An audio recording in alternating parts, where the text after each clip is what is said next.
connexion aujourd'hui. La connexion. En fait, nous sommes venus ici pour travailler notre connexion avec nous-mêmes. Et quand tu travailles ta connexion avec toi-même, tu travailles ta connexion avec Dieu. Parce qu'on a dit que Dieu est dans notre cœur, non? Et c'est dans ton cœur que tu vas travailler cette connexion. Donc, du coup, tu vas travailler avec Dieu. Et j'ai noté ici les 3 cerveaux. En fait, nous avons tous parlé des 3 cerveaux. Quand je vous dis le ventre, le cœur, la tête, c'est les 3 cerveaux. Donc le comportement d'un individu n'est juste que la manifestation de ce qui se passe à l'intérieur dans cet individu. Donc ce qu'on voit à l'extérieur, c'est juste la manifestation. Alors nous, comme on ne se limite pas à ce qu'on aperçoit à l'extérieur, on va à l'intérieur questionner.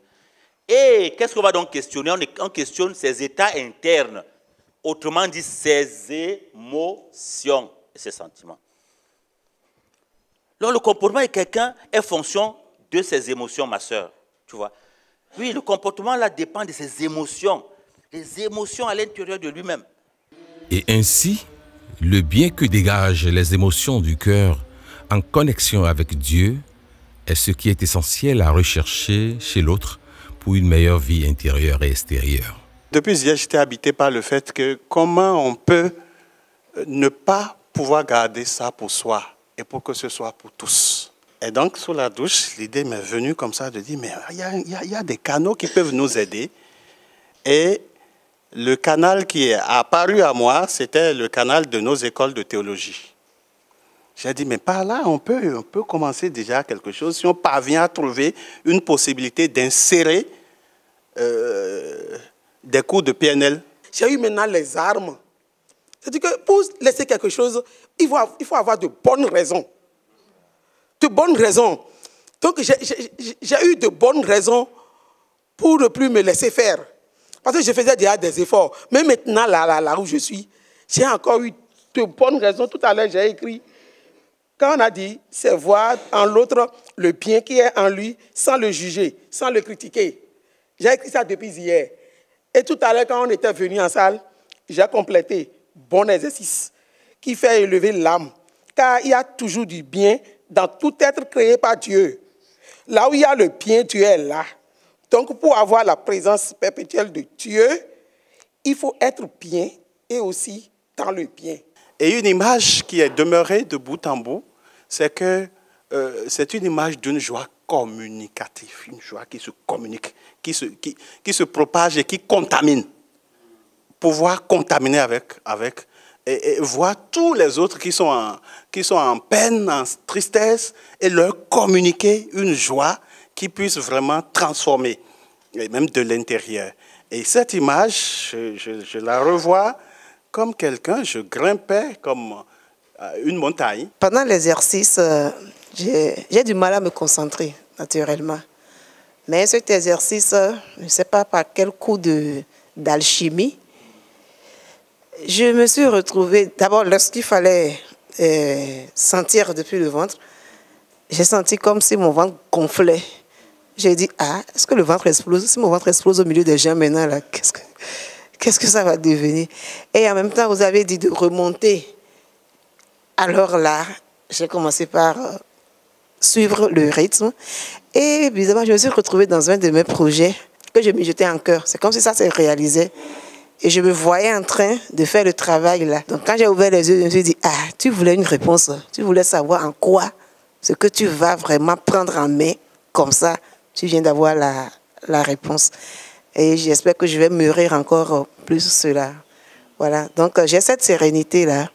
Cette sérénité, appuyée d'un réel désir de changement, est ce que partagent la plupart des participants à cette deuxième session PNL de Sebowé au Bénin. Pendant ces 4 jours de formation, je me suis sentie au contact d'une technique dont je n'avais jamais eu connaissance.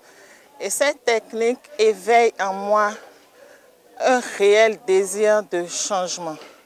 Changement qui va m'aider dans ma vie professionnelle et changement dans la vie sociale.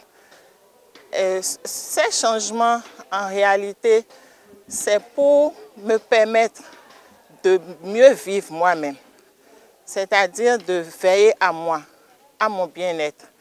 et de pouvoir me connecter à Dieu par mon cœur et de pouvoir ressentir, me recevoir de Dieu pour pouvoir communiquer tout ce que j'ai reçu, ce grand amour qu'est Dieu, qu'il a déposé dans mon cœur, que je vais communiquer aux autres pour pouvoir mieux vivre avec les autres.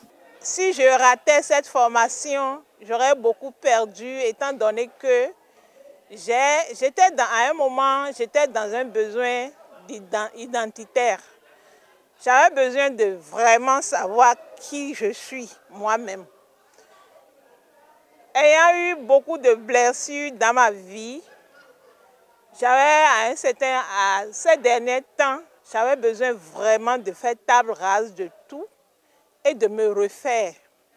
Depuis ces 3 ou 4 jours, je vous assure que je suis en train de me refaire.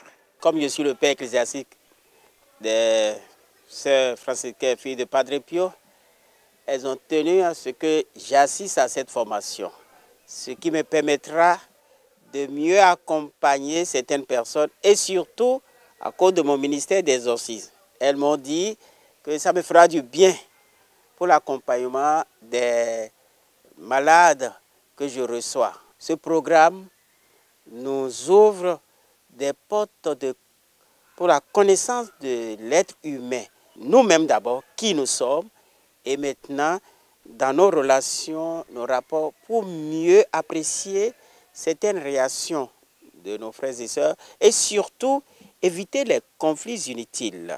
Et je rends grâce au Seigneur pour cette session qui m'a ouvert les yeux sur certaines choses et nous allons continuer avec le temps pour approfondir certains points.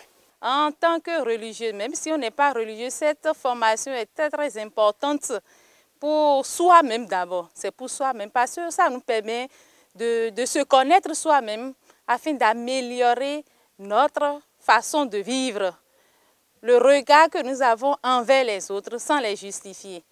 Alors, la deuxième raison que je peux donner, ça peut nous aider à vivre réellement notre vie communautaire en tant que religieuse et faciliter notre relation interpersonnelle avec nos sœurs. La troisième raison que je peux aussi donner pour tout le monde, pour nous qui sommes surtout dans l'enseignement, c'est très important pour pouvoir accompagner nos apprenants.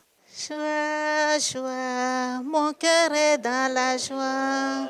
Joie, joie, mon cœur est dans la joie. Jésus, mon roi, est tout pour moi. Et voilà pourquoi mon cœur est dans la joie. Tout comme cette participante et bien d'autres d'ailleurs, le cœur du formateur est tout aussi dans cette allégresse. Il nous en fait part à travers le point de son séjour en terre béninoise. Quand je suis arrivé dans ce grand et beau pays, j'ai été immédiatement conduit à Calavi pour une conférence qui a quand même regroupé environ 150 à 200 personnes au noviciat des sœurs Oblat, catéchistes, petites servantes de pauvres. Et c'était excellent, c'était la première étape. La deuxième étape, effectivement, nous sommes allés le même jour d'ailleurs à Lokossa, pour Sotomé, et où nous étions invités par les sœurs servantes de la lumière du Christ. Et c'était excellent. Là-bas aussi, nous avons organisé une conférence. Et la troisième étape, c'était effectivement ici où nous sommes, au foyer de charité de Seboué, où nous avons organisé 2 sessions de formation en base technicien en programmation neurolinguistique. La première session, qui s'est tenue du 9 au 13, a connu un grand succès. Il y avait une vingtaine de participants venant de plusieurs villes du Bénin. Et puis nous sommes à la deuxième session qui s'achève aujourd'hui et qui a connu un succès encore plus éclatant. Nous avions là environ 30 participants. Donc je suis très heureux. Ce qui m'a marqué vraiment, c'est la lumière que j'ai vue dans les yeux des participants. Après, ce sont des prises de conscience. D'ailleurs, hier, j'ai fait plusieurs accompagnements en aparté.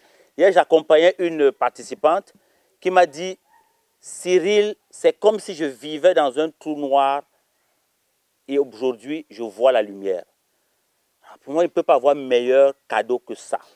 Cette lumière dans les yeux des participants qui ont découvert qu'ils ont en eux et en elles toutes les ressources pour atteindre les objectifs.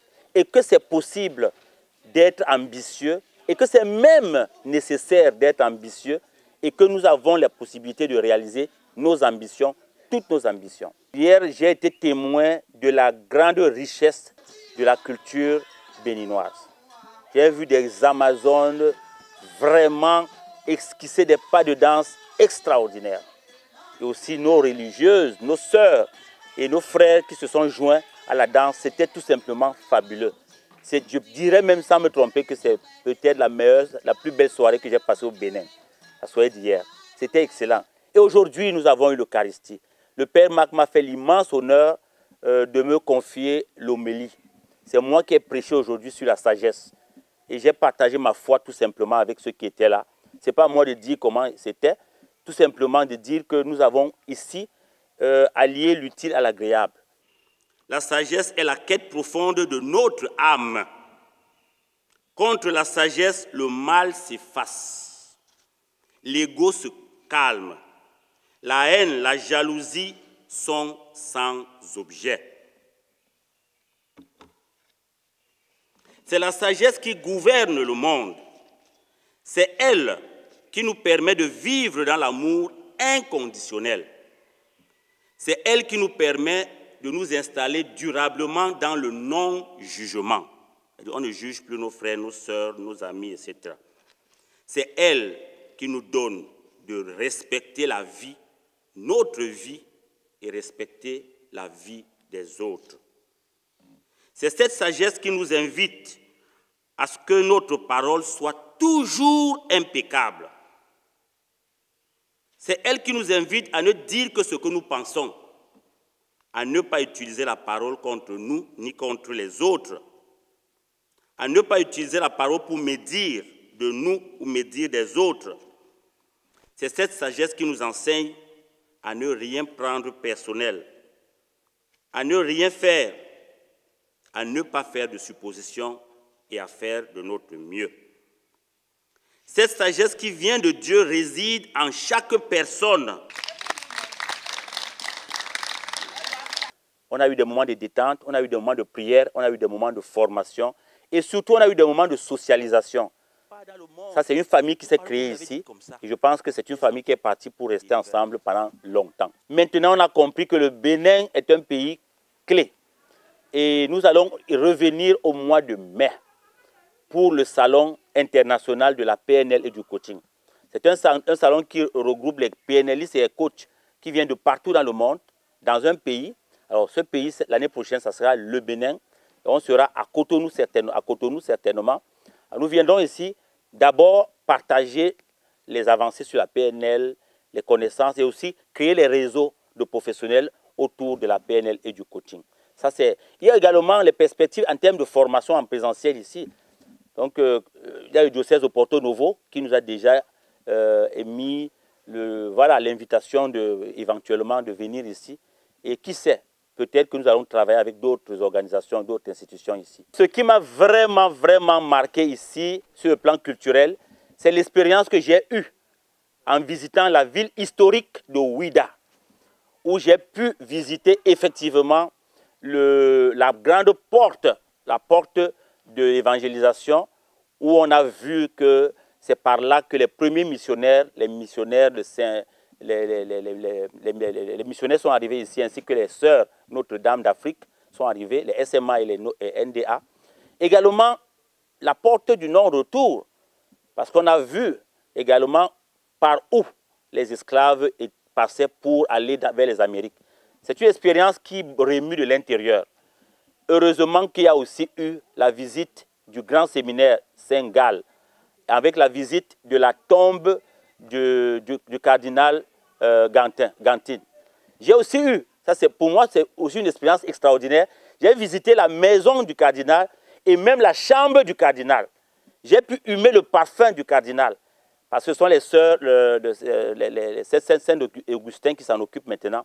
C'était une expérience extraordinaire de marcher sur les pas d'un des plus grands fils d'Afrique, plus grand fils de l'Église dans le monde. le cardinal Gantine. J'étais aussi ému de savoir que l'aéroport de Cotonou porte le nom du cardinal Gantine.